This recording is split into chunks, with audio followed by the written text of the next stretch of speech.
name is Eric. I'm 37, and this happened deep in Alaska, north of Talkeetna, along the Parks Highway. I'm saying this now because I don't sleep right anymore. I wake up and my hands are already clenched like I've been hanging onto the throttle of a snow machine all night. I keep hearing the radio in my head. Open carrier, a dead hiss, and I wait for a voice that doesn't come. I thought keeping quiet would make it fade. It didn't. So, I'm going to say it the way it was. No drama. Just how it went. I was a seasonal ranger turned full-time. Backcountry patrols, trail maintenance, SAR support, wildlife calls, that kind of thing. In winter, we ran snow machines up river corridors and along ridges to check cabins and signposts. In summer, foot patrols and sometimes float plane drops. I'm not military, I'm just saying that up front. We worked with them sometimes, air guard on rescues, occasional training overlaps, but my job was public safety and resource protection. That's what I signed up for. The first time anybody said, "Don T, talk about it," to me was during my second winter. We were in the shop thawing out gear. My supervisor, a guy named Wade, closed the door and pulled a topo map off the wall. He'd highlighted some areas in pencil. One was a U-shaped valley off a tributary we used to run early season before the river got sketchy. He tapped it and said, "You'll hear chatter about this place. If you do, you didn't. Copy?" He laughed a little like it was a joke, but he didn't look like he was joking. I thought he meant thin ice, overflow. We had spots that looked like solid snow, but it was water under a skim. And then you're hip deep in slush at -20 with your machine hissing and freezing to the river. "Got it," I said. He added 2 more valleys, circled a knob on a ridge, and a bowl past a set of old mining tailings where the snow drifts weird. "Call me before you go near any of these. Better, don't go near any of these." He said it exactly like that. Later, another ranger, newer than me, called them no return zones.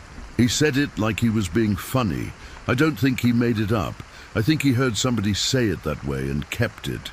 Day to day back then felt normal most of the time. Coffee that tastes like the inside of a thermos, the smell of two-stroke in your clothes, the way your eyelashes freeze together if you blink too slow. We'd meet at the trailhead, check avalanche reports, pull the satellite message downloads from the office computer, Garmin in reach, spot pings, whatever was queued overnight, then roll out. I liked the quiet. I liked knowing the turns and where the wind would have swept the trail clean and where there'd be sugar snow in the corners. It makes sense why people come up here for space. There's a lot of it. The first thing that made me feel watched was small. We de-set trail counters, little black tubes on posts that count infrared breaks, on a couple of spur trails we were trying to keep from turning into highways. When I checked one, it was tilted just enough to miss most people. Okay, snow load, moose bumping it, fine. I straightened it, took a picture for the file, zip-tied it better. A week later it was angled the other way. No tracks near the post except mine from the week before. Wind scours everything up there. You can lose prints fast. Still, something about the way the head was rotated made my stomach feel cold. Someone had used a screwdriver. I told myself it was a bored trapper. I told myself it was nothing. We had cameras too. Metal boxes locked to trees with python cables. We point them at junctions to catch illegal OHV passes in spring. One afternoon, I hiked in to swap cards and found the bracket still locked, cable still snug, lens clean, but the card slot was empty. Not broken, emptied. You can't get those cards out unless you unlock the box, or you know exactly how to flex it. I drove back to the shop with the box on the seat, and the whole cab smelled like old battery plastic. Wade looked at it, raised his eyebrows like he was calculating whether to care, and said, "Trail cams go missing. Make a note." He didn't say the other thing yet. Not then. Another day, late light, sky pale like a bruise. I was on a snow machine solo, running a check to a public use cabin. I killed the machine a quarter mile before the cabin so people don't think they were being ambushed by a ranger. I walk in, knock, announce Parks, and listen. That time, nobody answered. I opened the door and you know the smell of old wood stove smoke? It was that, plus something sharp, like ammonia. The logbook was open, but the last entry wasn't in the right hand. The pen pressure was weird, hard start, light tail. It said, saw tracks near the creek at 3 a.m. 2 lights, not headlamps. No name, no date.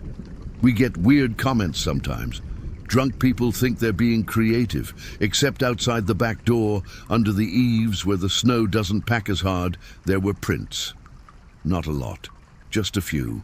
The toe marks were deep and splayed like somebody was pushing off fast. And every time the left foot hit, there was a little drag mark at the heel. I stared at that drag for too long, I think. The marks led out toward the creek. I stepped to the edge of the clearing, and the trees felt like they were holding their breath. I said out loud, "It's fine," to nobody. I started sleeping with the handheld radio on the nightstand after that. It picks up our repeater, the maintenance channel, and sometimes chatter from way out, pilot talk, static bursts, open carriers when someone sits on the button. I liked the noise. It meant I wasn't the only one awake. One night I heard 3 beeps. Short, long, and then silence. It's not a code we use. I clicked my mic twice. I know. Stupid. Habit. Nothing came back. Around mid-season, the office got a string of in-reach pings in the same general area. One of those circled valleys. Not SOS. Just need advice kind of messages. One said, something large near camp. No eyeshine. Heavy. Another said, weird sound like metal tapping trees. It's easy to send weird messages when you're cold and scared in the dark, but when you get the 4th from different users over 10 days, it stops being a coincidence. Wade set a meeting. He brought in a guy I didn't know who wore a jacket with no agency patch, just a Velcro square, like something should have been there. He didn't introduce himself. He didn't smile. Wade folded his hands and said we were going to add patrols to that side, but if we encountered infrastructure, we'd back out and call him. The other guy watched us like he was measuring our teeth. He said, there are sensors out there, and he said it like it was the weather. They are not ours, not yours. If you see one, you didn't. You call Wade, you leave it. Whose are they? Someone asked. The guy didn't blink. Do your job, he said. I told myself it was a research thing. Snow depth monitors, weather stations, whatever. We have those. But those have stickers and numbers and they don't care if you take pictures. This felt wrong. Like we were being told to look away even if people were nearby needing help. I hate that feeling. The incident that cracked me happened about 3 weeks later. I remember the date because it was the day my thermos lid stopped sealing and I had to drink coffee with a film on it. It was cold, 20s below, and the air had that dry squeak when you move. Dispatch got an in-reach SOS at 2213 from near the mouth of one of those valleys. The message said, partner injured, something in trees, we'll keep headlamps off. Then nothing. We rolled 2 machines, Wade and me. We carried the SAR sled, warm bags, basic trauma kit, stove, extra fuel. We'd both done midnight pulls before. The trail in was flat at first, river like a runway. Then it pinches into cutbank turns and willow thickets. I remember my thumbs hurting because I was reading the snow for old overflow, trying not to bury a ski in blue ice. Wade was quiet on the radio, except when he called out markers, mile 8, left bend, that kind of thing. He knows I hate small talk. At the mouth of the valley, the trees close around you and the sky disappears. The SOS coordinates were 0.6 miles in, near a bend where the creek slides under a shelf and pops out again. We stopped before the bend, killed the engines, let the world stop wobbling. You always take a minute to let your hearing come back. When it's that cold, everything sounds like it's breathing shallow. I took 2 steps off the packed line and felt the snow crust give and the sugar under it slide. Wade said, "Don't be a hero." I said, I'm not. We both switched our lamps to red and moved slow toward the bend. Right away I smelled something, not rot, like hot metal, that tiny electrical smell. We use headlamps with low power settings. When I swept mine toward the creek, the light hit something that winked back like a dull eye. It was a tiny black dome on a stake, just above knee height, half covered in rime. Not a trap camera, no brand, no cable. Just a small dome and a thin wire that disappeared under the snow. My mouth went dry. I didn't touch it. Then we heard a sound I can't describe well. It wasn't an animal. It wasn't a person. It was like a knuckle rapping wood once, then again, then nothing. Not echoing, placed. Like someone saying, "Here!" Wade clicked his mic. "Anyone on scene, call out." No reply. He said it again with the wilderness voice that makes even dumb people listen. Nothing. We rounded the bend. There was a tent on the bench above the creek. 4-season, good gear. The fly was open and the vestibule was filled with powder. No footprints except wind-tattered scuffs. There was a trekking pole stuck upside down in the snow with orange tape fluttering like a tired flag. We went straight into patient mode. You don't speculate. You do the steps. I called out. I checked the tent. 2 sleeping pads, 2 bags, 1 partially unzipped, a headlamp in the pocket, stove in a shallow hole. A pot half full of ice with ramen floating in it like little ropes. The kind of normal that gets loud when it's wrong. Wade scanned the tree line with his light, and then his light stopped moving. "Eric," he said, and I looked where he looked. At first I thought it was another little dome. Then I realized it was a lens the size of a nickel, recessed in a bark-colored box, tucked into a spruce trunk. There were more, higher, lower. They made a triangle around the camp. I felt my shoulders rise without me telling them to. I took a step toward the lens, and my boot hit a taut line at shin height. Not wire, fiber. It cut the crust but didn't snap. My light hit it, and the whole valley blinked. 1 second of harsh white, like someone took a photo of everything at once. Then nothing again. My heart pounded so hard it hurt. In the after-image, I saw a shape at the edge of the trees. Human. Not tall or short, just a person. Still no light. When my eyes cleared, there was nothing there. But the feeling of being watched was no longer a feeling. It was a thing standing there whether I could see it or not. Wade didn't curse much, not at work. He did then. He said into the radio, "All units, we have private infrastructure at SOS coordinates. We need direction." He was careful. He didn't say what it was. He didn't say who. The radio hissed, and then, this never happens. The repeaters all went quiet. It was like somebody put a pillow over the channel. I know how that sounds. I know. We backed out to the machines. We weren't leaving. We were repositioning. That's what I told myself. Before we could even start the engines, a rotor wash came down the valley, slow and heavy, like water pushing into a pipe.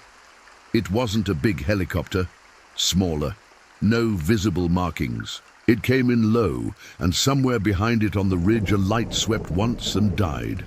A voice came over a frequency I didn't have dialed in, not the tone we use. Flat. "Ranger unit, stand by." Not a request. 2 men walked up out of the trees before the helicopter actually set down.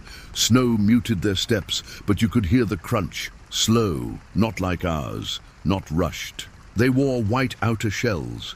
No patches, balaclavas, goggles up. Both had sidearms holstered, no rifles visible. The kind of calm that makes you want to step back. The one who spoke was older. His beard was grey in the part that showed. He said, "We're taking this scene." Wade said, "We have an SOS. We have a duty of care." The man nodded, like he'd expected that line. "We're aware. Your scene is secured. We have the patient." He said it like he was reading off a card, precise but empty. If you've done enough calls, you can tell when somebody is lying because the words are perfect and the timing is just off. He added, "You'll return to your base and file no report. except to your chain." Then he looked at me. "You didn't see any devices, understood?" I hate to say it, but I said, "Understood." I hate it, my mouth just did it. The other guy handed Wade a laminated card in a zip bag. It had a phone number with no area code, just 3 digits and 4 digits, and a line that said, "Any inquiries? Call." No agency. Nothing else. The helicopter never fully shut down. It was like they kept it idling so we'd know this wasn't a discussion. We left. We didn't run the machines hard, we just left. Back on the river proper, I looked over my shoulder, and the sky above the valley looked like it always did. That bothered me more than if there had been lights or noise, like it was all swallowed whole. We wrote a report. If you've worked government, you know what I mean. We wrote that we responded to an SOS, that we located a camp, that we handed scene control to a federal partner, case number provided, follow-up pending. We put the number from the card in the file. We didn't put the devices, we didn't put the flash, we didn't put the man in the trees I'm not even sure I saw. And then we were told to let it go. "Thanks for the handoff," Wade said. "They'll loop us if we need to be looped." He didn't look at me when he said it. A week later, I went out to pull a different trail cam near a section of illegal cutting we'd been monitoring. When I unlocked the box and slid the card out, there was another card taped to the inside, an SD, the same brand as ours, but labeled in Sharpie with a date that wasn't T from our rotation. I put both in my pocket. Back at the office, I loaded ours into the desktop. It showed the usual: snow, wind, moose hawks walking past like meat on stilts, a guy on a fat bike ignoring the sign. Then I put in the other card, and the computer hung for a second, like it thought about what to do, and then folders popped up with times that matched nights I'd been out. I clicked one. It was a night shot of the same cabin I'd checked. You could see the window. You could see my reflection in the window when I leaned in to look at the logbook. Then another image. The angle had shifted slightly. Another. In the third, there was a person standing at the tree line. No face, just the outline, arms at sides. It's not a trick of light. I know what those look like. This was a person. In the fourth, they were closer. In the fifth, they were gone. I didn't show Wade the second card. I wish I had. I don't even know why I didn't exactly. Fear of looking jumpy, fear of being told to delete it. I copied the images to a thumb drive, and then I put the drive in my glove box and drove home in circles, like that would shake off whatever I thought might be behind me, even though that's not how any of this works. After that, everything got louder, every snap of a branch at night, every radio click. We do a spring inventory at the public use cabins, replace broom heads, stockwood, swap logbooks. I found 3 cabins with the last pages torn out. Not the whole book, just the last page, like someone wanted the freshest handwriting. It might be nothing. It might be someone scared of what they wrote. It might be someone collecting. I don't know. I started installing my own little quirks when I camped. Putting a lighter on the left side of the vestibule, exactly perpendicular to the zipper, so I'd know if someone moved it. Balancing a coin on the edge of the stove that would fall if the tent fabric shifted. I know that sounds paranoid. It helped me feel like I'd have evidence, even if I did not have a word for what the evidence would prove. One night on Ridge Patrol in late March, the aurora was out weak and green, and the temp had come up to single digits. It felt almost warm. I parked the machine in a grove of spruce and walked up to an overlook to check a cornice. When I came back, there were 2 prints beside my machine that weren't mine. Not booted, sock prints, barefoot in snow, toes clear, heel clear. 2 steps, like somebody stepped out, paused, stepped back. There were no other tracks. I stood there and felt something like nausea start at my throat and go down. I told myself it was someone in a vapor barrier sock from their boot, just fooling around. I told myself anything I could, but you don't play those games up there. And the spacing of those 2 prints was wrong for someone stepping out of their own tracks. It was wrong. I brought it to Wade. He was tired. He rubbed his eyes and said, "Okay, we're done with that side for a while." I said, "Because of what?" He said, "Because I'm telling you." Then softer, "Because I don't want to sign your life insurance papers." He'd never said it like that before. He put a folder on the desk and slid it toward me. Inside was a memo, no header, no signature, listing instrumentation locations with coordinates that matched the circles he'd drawn on the map months back. It said, "No ranger presence within the following grid squares without prior coordination." It used words like deconflict. It came from nobody official. "How is this okay?" I asked. He looked past me at the corkboard with missing person flyers that go back years. "It isn't," he said. "It just is. Summer didn't fix it. You'd think green would make it feel less tight. It didn't. We had a canoe patrol on a glacial lake that fed the same drainage. There are days up there where even the bugs don't move. We pulled into a gravel bar to stretch, and I heard, clear as anything, 3 taps on wood. Not echo, placed. The same rhythm as that night. My partner, different guy, stiffened. "You hear that?" he said. I said, "Yeah." He lifted his paddle and made a half joke. "Woodpecker. But there are no trees big enough for that where we were." I was sweating through my shirt, even though it was cool and the sweat felt cold. We didn't stay long. I took vacation I didn't plan. I sat in my apartment with the radio on low and the windows shut, even though summer windows should be open. I started reading the missing flyers like they were different now. A guy from Ohio who went for a day hike and never came back. A woman who snowshoed to a viewpoint and texted a picture of sunset, and then nothing.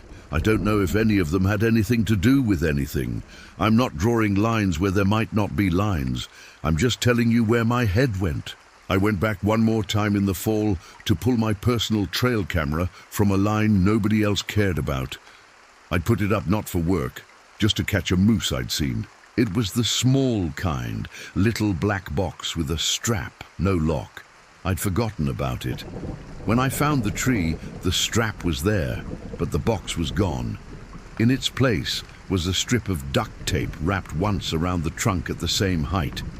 Nothing written on it, just a piece of tape. I peeled it off. The bark underneath was pale, where the sun hadn't hit it. I stood there holding the tape like it might tell me something if I listened hard enough. I quit after that season. I told Wade I was burned out. He didn't fight me. He just shook my hand and said, "Be well." He slid the laminated number back into his desk like it had weight. I drove south for a while and tried to like the sound of traffic. It didn't stick. I came back to Alaska because it's the only place I can breathe, even if breathing hurts sometimes. I still have the thumb drive. I don't look at it much. When I do, I stare at that fourth frame where the person is closer, and I try to find anything, any pattern on the clothing, any shape of a patch, anything that makes it explainable. There isn't. It's just a person where a person shouldn't be, watching people who think nobody is watching them. That's worse than anything with a name that I could look up. It's worse because it fits into the world exactly as it is. You could walk into it tomorrow and never know you had until it was too late. I'm not telling you a ghost story. I'm telling you this.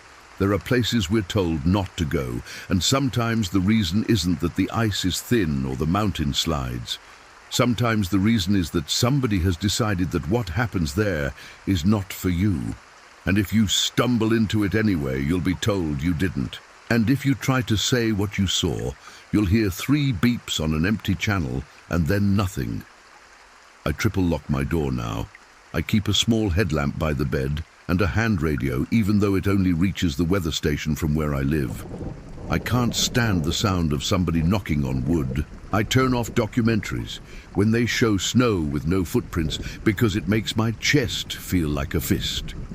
In the grocery store, if someone in a white jacket steps into the same aisle I'm in, I leave the cart and go around the end cap and pretend I forgot something. It's dumb. I know, it's how I am now. That's all I know to say. I wish I could give you a name for the men who stepped out of the trees, or the agency, or the reason those devices were there.